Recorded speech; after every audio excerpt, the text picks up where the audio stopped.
Okay, into Red Room. This is like the third time I'm doing this video.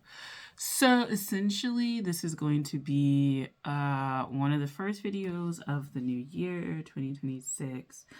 And yeah, we're going to talk a little bit about what I want to do in this video. So, when my grandmother died in 2024, I wanted to start a garden, and that just never happened because I was like newly into my MFA creative writing program and I needed to focus on that. It's like been some like a year and a half, 2 years now. I'm in my final like semester, and I need to be like focusing and thinking about what I want to do after. And part of what I want to do after is start gardening and stuff like that. So the planning for the gardening has been years, but I am going to start thinking about what I want to do because I want it to be more centered on like foods that I actually eat. I don't want it to be centered on just like cool foods, but like things that I actually would eat and want to eat. The goal was to have like a mini farm where I would like sell food. We'll see how that goes, but if I can just start growing food, which is labor intensive as fuck, we'll go from there. And I also wanted to make some herb bundles because I like to use just like sage bundles and stuff like that, but I want to grow some herbs and stuff like that to like burn for clearing space and stuff like that. Because I know like white sage is like one of those things you shouldn't really be using. It gets over harvested. Blue sage is pretty cool as well. I like it. But I definitely would want to make those sort of things. I am not trying to like do everything myself and live off the land for everything and have cows and shit. I'm not doing all that. I live in an urban environment, but I would like to grow some food for myself if that is possible. Okay. So, one of the things you want to do, especially if you're in the US and you want to know about growing stuff, you should know what your zone is. So essentially,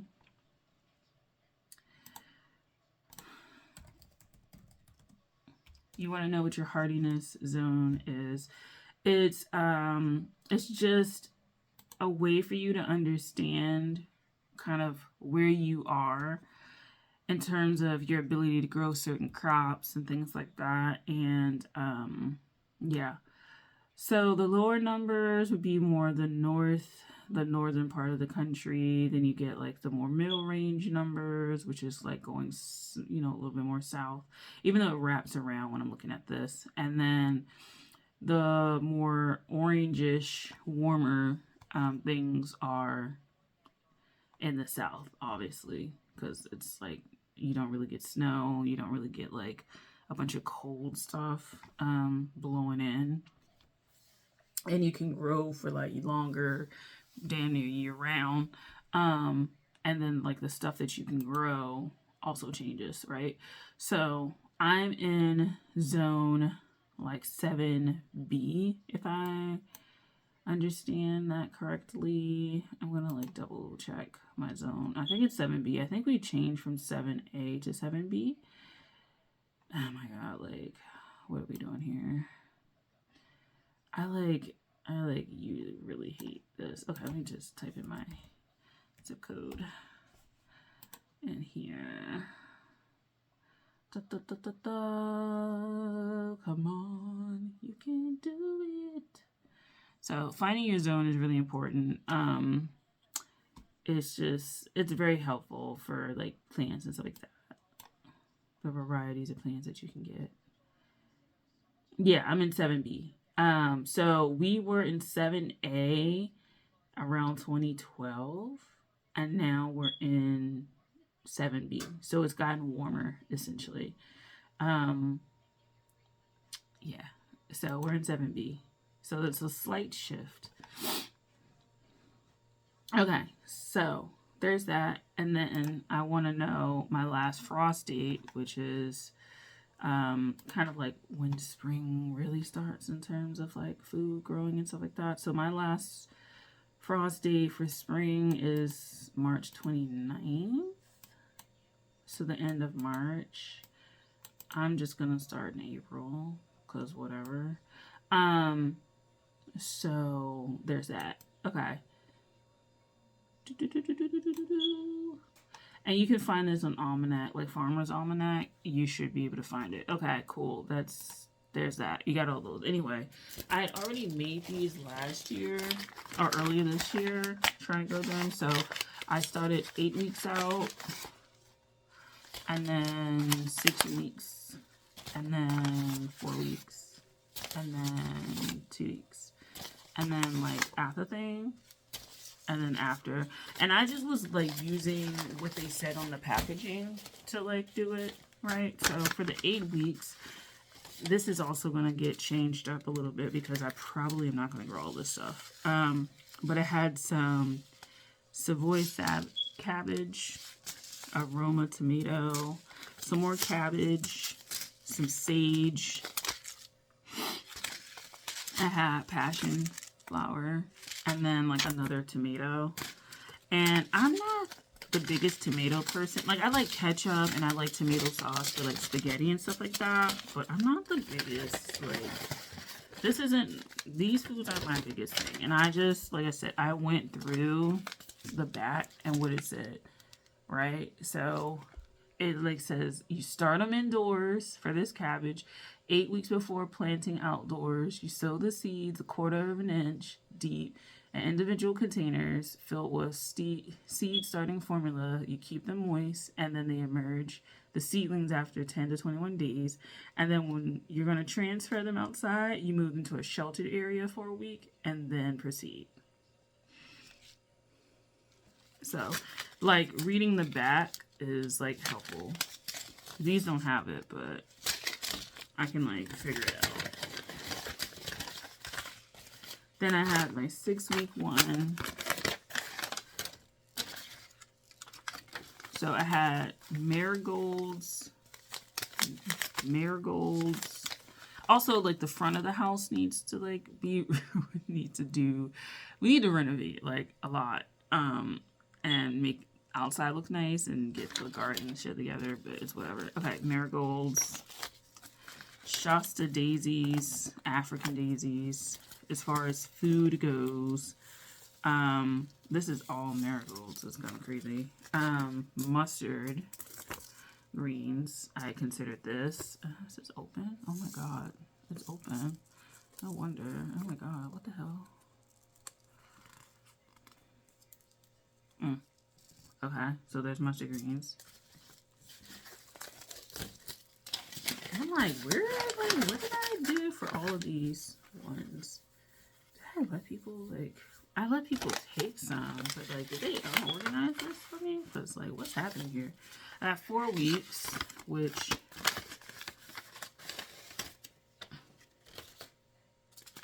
at 4 weeks, it looks like I have more of the stuff that I want. Okay, so this is mustards also. So I don't know what's going on. I have Italian kale. And then I have lettuce, broccoli, rapini. I have some collard greens, which is the main thing that I'm probably going to want to grow. I love broccoli too, but collard greens is my favorite. Yeah, we're going to have to, like, fold this down a little bit. Collard greens, yeah.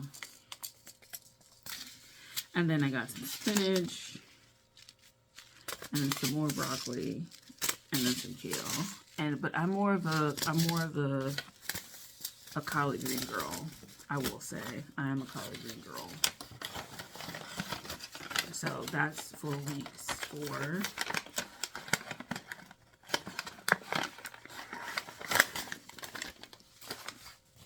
Then we have 2 weeks. And I have just Clarkia, which is kind of funny. Because I'm like, again, this is like outside stuff. And those are old. I don't even know if they're going to work. This is Frost by the Frost date. I have melon, some onion, some random lavender from a kit, some more lavender from a kit, mountain mint, and I do like mint. Littlefinger carrots, colitis quilt blend, and short and sweet carrots, and then some more common mints for that. I really definitely gotta like alter this list, because I'm looking at this shit and I'm like, no, this is all off. Thyme, and this is the after frost date. Thyme, I don't even know what this is. Geogot, I don't know.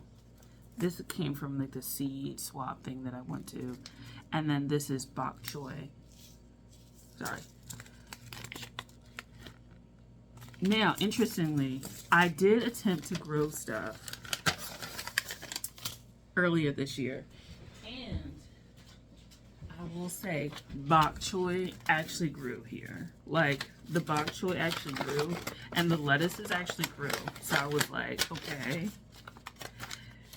interesting. They were like some of the better things to grow here. Something that I thought was gonna grow and do better, but didn't, was the tomato. Like, I bought a little mini tomato plant, and it actually, like, I was gonna say bloomed, but it actually grew inside. And then when I took it outside, like, the soil, and it needed water every day. It was just like, I was like, what is happening back here? Like, that is just messed up. It's a lot of poison ivy back there, but I'm like, that didn't get to this. I'm just like, this is not. I was just annoyed. I was just like, are you fucking kidding me? Like,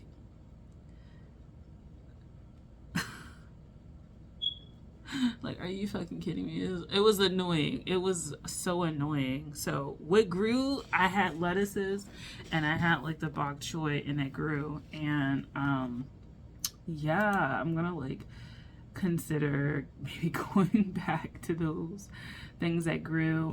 It was just, the backyard is out of sight, out of mind for me.